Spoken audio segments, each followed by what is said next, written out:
जय श्री कृष्णा, राधे राधे। आज हम आपको सुनाएंगे माँ कालरात्रि जी की कथा। 7वें दिन माँ दुर्गा के कालरात्रि रूप की पूजा की जाती है।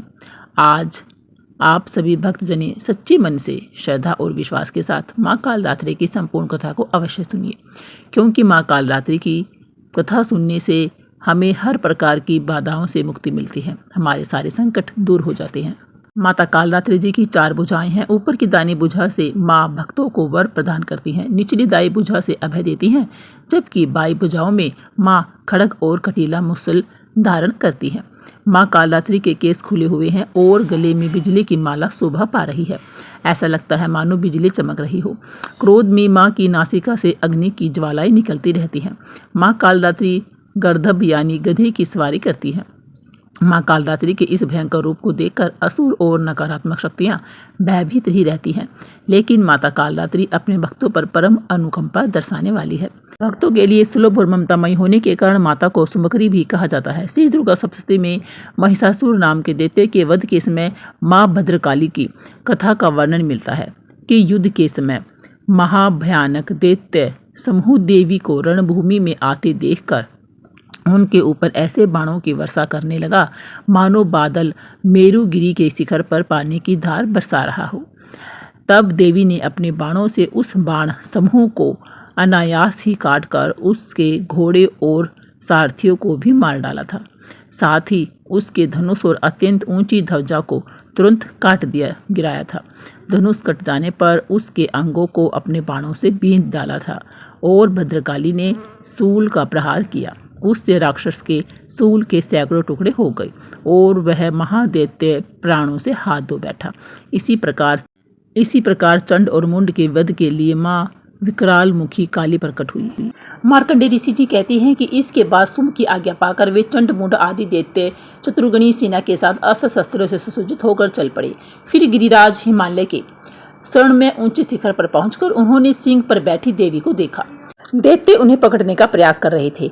तब देवी अंबिका ने उन शत्रु के प्रति बड़ा क्रोध किया। उस समय क्रोध के कारण उनका मुख काला पड़ गया, ललाट में भौहें टेढ़ी हो गई और वहीं से तुरंत विकराल मुखी काली माता प्रकट हुई, जो तलवार और पास लिए हुई थी। वे विचित्र खड़वांग धारण किए हुए चीते की चर्म की साड़ी पहनी नर मुंडों की माला से विभूषित हो रही थी। उनके शरीर का मांस सूख गया था, केवल हड्डियों का ढांचा ही था, जिससे वे अत्यंत भयंकर लग रही थी।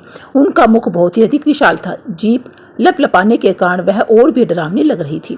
उनकी आंखें भीतर को धसी हुई थी और कुछ बहुत अधिक लाल थी। वे अपने भयंकर गर्जना से संपूर्ण दिशाओं को गूंजा रही थी। बड़े बड़े दैत्यों का वध करती हुई वे कालिका बड़ी तेज गति से दैत्यों की ओर उस सेना पर टूट पड़ी और उन सबको खाने लगी। तीनों लोकों में राक्षस शुंभ निशुंभ और रक्तबीज दैत्य ने हाहाकार मचा रखा था। सभी देवतागण चिंतित थे। सभी देवता मिलकर भगवान शिव जी के पास गए और रक्षा की प्रार्थना की। तब महादेव ने मां पार्वती से असुरों का संहार कर अपने भक्तों की रक्षा करने के लिए कहा। इसके बाद माता पार्वती ने दुर्गा जी का रूप धारण किया और शुंभ निशुंभ का वध कर दिया। अब देवी जी के सामने असली चुनौती राक्षस रक्तबीज ने पेश की। जैसे ही माँ दुर्गा रक्तबीज को मारती, उसके खून की बूंदें धरती पर गिरती और वैसे ही रक्तबीज और भी पैदा हो जाते, जिससे माता क्रोधित हो गई। उसका वर्ण श्यामला हो गया। इसी स्वरूप से माँ कालरात्रि जी का प्रकट्य हुआ। दैत्य रक्तबीज एक ऐसा दानव था जिसे यह वरदान मिला हुआ था कि जब जब उसके रक्त की बूंद धरती पर गिरेगी, वह एक और ऐसा ही रक्त बीज जन्म ले लेगा, जो कि रूप और शक्ति भी उसी से समान होगा। ऐसे में माँ कालरात्रि ने रक्त बीज की गर्दन काटकर उसे खप्पर में रख लिया, ताकि रक्त की बूंदें नीचे न गिर सके और उसका सारा खून पीने लगी। और इस प्रकार देवी ने रक्त बीज की एक भी रक्त की बूंद धरती पर न गिरने दी। रक्त बीज दैत्य के रक्त से उत्पन्न हुए जितने भी रक्त बीज थे, वे सब माँ के जीवा पर उत्पन्न होते गए और माँ उनका भक्षण करती गई। इस प्रकार रक्त बीज दैत्य शक्तिहीन हो गया और माँ काली ने रक्त बीज का वध कर दिया। इस प्रकार माँ काली सदैव अपने भक्तों की रक्षा के लिए तत्पर ही रहती है। प्रेम से बोलिए माता कालरात्रि की जय। अब आइए हम सुनते हैं माता कालरात्रि जी की दूसरी पौराणिक कथा को।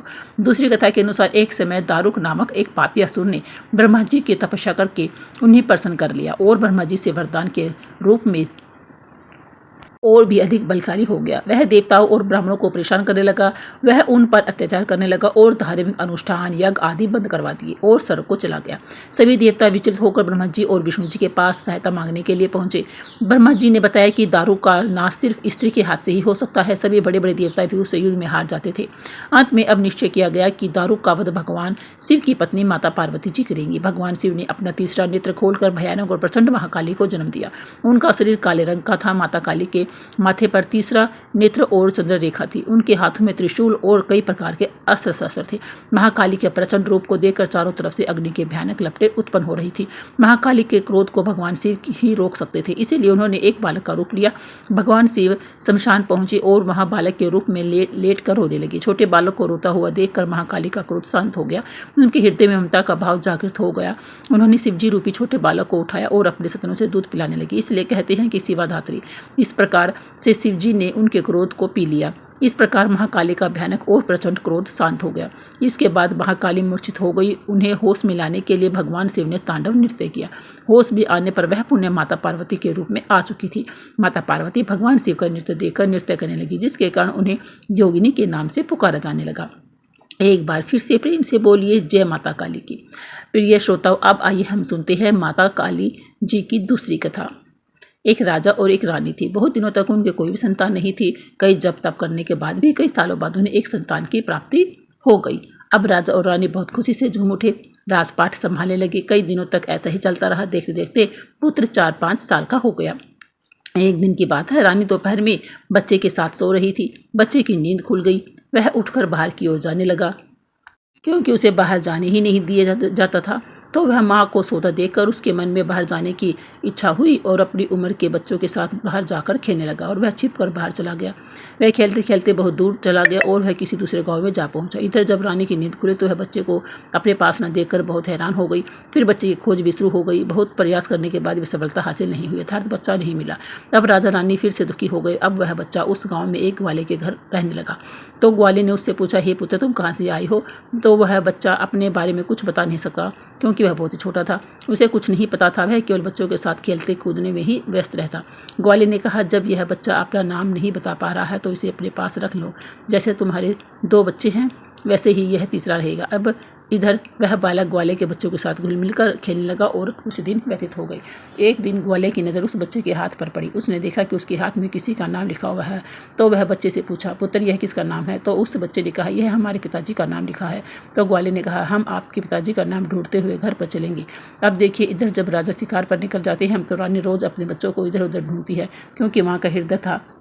मैं दिन भर तड़पती थी अपने बच्चे की याद में। तो इधर उधर बाग बगीचे में देखती, कहीं मेरे बच्चे का संदेश न आ जाए। रानी यही सोचती कि दिन के बाद तो एक संतान हुई थी, वह भी मैंने लापरवाह में अपने हाथ से गंवा दिया। अब रानी एकदम निराश होकर एक गांव में पहुंची। वहां उसने देखा कि कुछ औरतें मिलकर देवी माता की पूजा कर रही थी। तो रानी भी वहां जाकर बैठकर पूरी पूजा देखती है और पूजा के दौरान माता रानी की कथा को बहुत मन लगाकर सुनती है।